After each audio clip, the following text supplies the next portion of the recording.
Welcome back.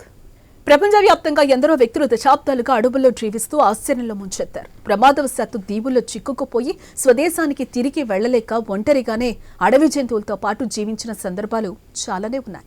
అయితే మనం చూడబోయే ఈ వ్యక్తి కథనం అందుకు భిన్నంగా ఉంటుంది.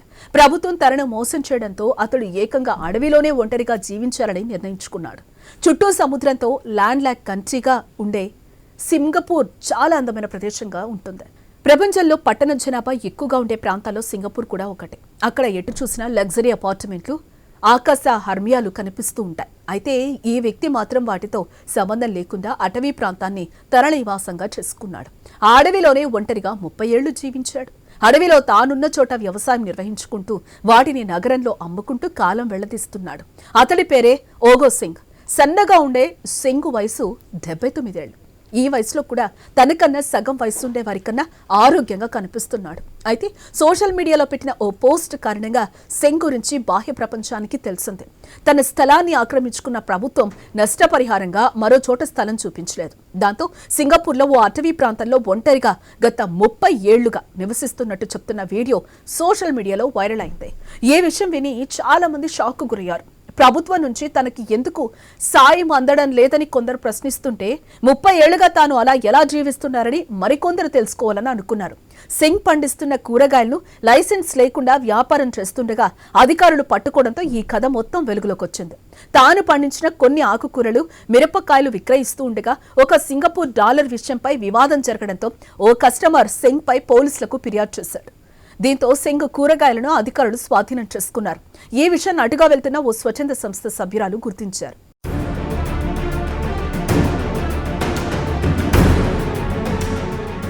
అక్కడ జరిగిన తతంగాన్నంతా ఆమె వీడియోగా చిత్రీకరించి ఫేస్బుక్ లో పోస్ట్ చేశారు. ఈ వీడియో వైరల్ అయింది. స్థానిక పార్లమెంటు సభ్యుడు కూడా ఈ విషయంపై స్పందించారు. ఈ విషయంపై ఆరా తీయడంతో సింగ్ గురించి ఎంపీ లియాంగ్ యంగ్ హువాకు మరిన్ని విషయాలు తెలిసాయి. దాదాపు 30 ఏళ్లుగా సింగ్ అలా ఒంటరిగా జీవిస్తున్నట్లు సదరు వీడియో ద్వారా వెలుగులోకి వచ్చింది. స్థానిక సుంగేయి తెంగా గ్రామంలో తన కుటుంబ సభ్యుల మధ్య సింగ్ పెరిగారు. అయితే 1980లో స్కై స్క్రేపర్లు నిర్మించేందుకు ఈ ప్రాంతాన్ని ఖాళీ చేయించారు. అక్కడ జీవించే చాలా మందికి ప్రభుత్వం కొత్త ఇళ్లు ఇచ్చింది. కానీ సింగ్కు మాత్రం దొరకలేదు. అయితే తన సోదరుడికి మాత్రం ప్రభుత్వ ఇల్లు దొరికింది. అక్కడ ఉండేందుకు సింగ్ను పిలిచాడు. అయితే కుటుంబానికి భారంగా మారకూడదని తన పాత ఇంటికి సమీపంలోని ఓ అటవీ ప్రాంతానికి వచ్చేశాడు. చెక్కలు, వెదురు కర్రలు, టార్పాలిన్లతో వేసిన గుడారం ఏర్పాటు చేసుకున్నాడు. తన గుడారంలోనే వంట చేసుకుంటాడు. గుడారం మధ్యలో చిన్న చితక వస్తువులుంటాయి. అందులోనే ఓ మూలగా సింగ్ నిద్రపోతాడు. అలా 30 ఏళ్లు గడిచిపోయాయి. టెంట్కు సమీపంలో చిన్న తోట పెంచుకున్నాడు. అక్కడే తనకు కావలసినవన్నీ పండించుకుంటాడు. చెట్ల మధ్య తాడు కట్టి బట్టలను ఆరేసుకుంటాడు. బయట నుంచి ఎవరు వచ్చి కూరగాయలు తీసుకుపోకుండా కంచె కూడా వేసుకున్నాడు. గుడారం బయటన ఉండే పనస చెట్టు కారణంగా తనకు కావలసినంత నీడ దొరుకుతోంది. చలి, వేసవి, వర్షాకాల సమస్యలేవి తనను వేధించలేదని సింగ్ చెప్తున్నాడు. పైగా ఒంటరితనం తనకెప్పుడు సమస్యగా అనిపించలేదని కూడా అంటున్నాడు. తోట పనులతో తను ఎప్పుడు తీరిక లేకుండా ఉంటాడు.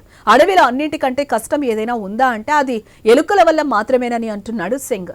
తన గుడారంలోకి దూరే ఎలుకలు బట్టలను కొరికేస్తూ ఉంటాయని తెలిపాడు. దగ్గర ప్రాంతాల్లో ఏదైనా చిన్న చిన్న పనులు దొరికితే అప్పుడప్పుడు చేస్తూ ఉంటానని కూడా వివరించాడు సింగ్. సింగ్ ఇండోనేషియాకు చెందిన వ్యక్తి. తోట ద్వారా డబ్బులు సమకూరినప్పుడు పడవలో పొరుగునే ఉన్న ఇండోనేషియాకు వెళ్తాడు. బటం దీవిలో అతడి కుటుంబం ఉంది. అక్కడే తన భార్య తచ్చిను కలుసుకుంటాడు. వీరికి ఒక కుమార్తె కూడా ఉంది.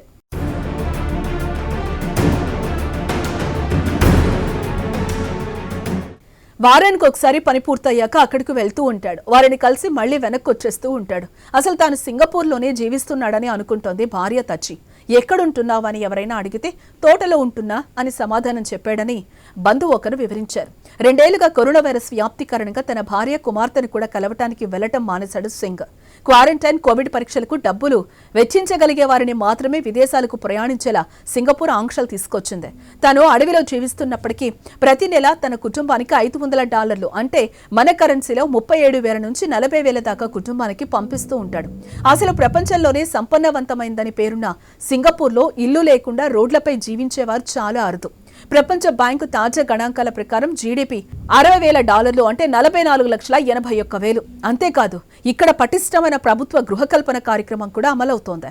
దాదాపు 80% మంది ప్రజలు ప్రభుత్వ సబ్సిడీ ఇళ్లలో జీవిస్తూ ఉంటారు. ఫేస్బుక్ లో వచ్చిన వైరల్ పోస్టు కారణంగా ప్రభుత్వం వెంటనే స్పందించింది. సింగపూర్ కొత్త సంవత్సరం నాడు స్థానిక ఎంపీ సాయంతో సెంగ్కు జీవించడానికి కొత్త ఇల్లు దొరికింది. సెంగ్కు అవసరమైనవి తాను సమకూరుస్తానని ఎంపీ లియాంగ్ చెప్పారు. ఇండోనేషియాలోని తన కుమార్తె భార్యతో కలిసి ఉండాలనుకుంటే ఆయనకు అవసరమైన సాయం చేస్తామని హామీ ఇచ్చారు. ప్రస్తుతం సెంగ్ మరొకరితో కలిసి సింగిల్ బెడ్రూమ్ ఫ్లాట్ లో ఉంటున్నాడు. ఇది కాస్త చిన్నగా ఉంటుంది. పైగా దీనిలో ఉన్న సదుపాయాలు కాస్త తక్కువే. 30 ఏళ్లుగా ఆధునిక వస్తువులకు దూరంగా ఉన్న సెంగ్కు ఫ్రిడ్జ్, టీవీ, హీటర్ లాంటి కొన్ని పరికరాలను కొందరు బహుమతిగా ఇచ్చారు. వాటర్ హీటర్ తనకెంతో నచ్చిందని సెంగ్ చెప్పారు. గతంలో తన గుడారానికి పక్కనుండే చెరువులోని నీటిని ఉపయోగించేవాడని, ఆ నీరు చాలా చల్లగా ఉండేదని వివరించాడు. ప్రభుత్వ సాయంతో ప్రస్తుతం సెంగ్ డ్రైవర్ గా విదేశీ ఉద్యోగులను ఒక చోట నుంచి మరో చోటుకు తీసుకెళ్తున్నాడు. అప్పుడప్పుడు తోటమాలిగా కూడా పనిచేస్తూ ఉన్నాడు.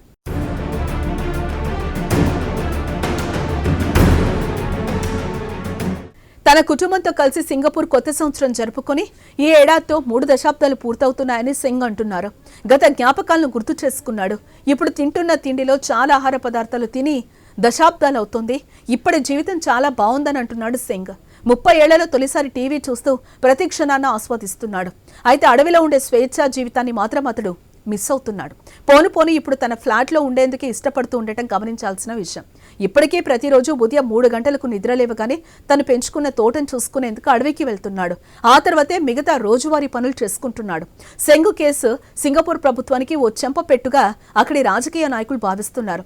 తమ కారణంగా ఓ వ్యక్తి అలా 30 ఏళ్లు ప్రపంచానికి దూరం కావటాన్ని తాము చేసిన తప్పుగా భావిస్తున్నారు. అడవిలో టార్జాన్లా జీవించే సమయంలో నగరంలోకి అసలు వెళ్లాలనే ఆలోచన రాకపోవడం విచిత్రంగా ఉంది కదా.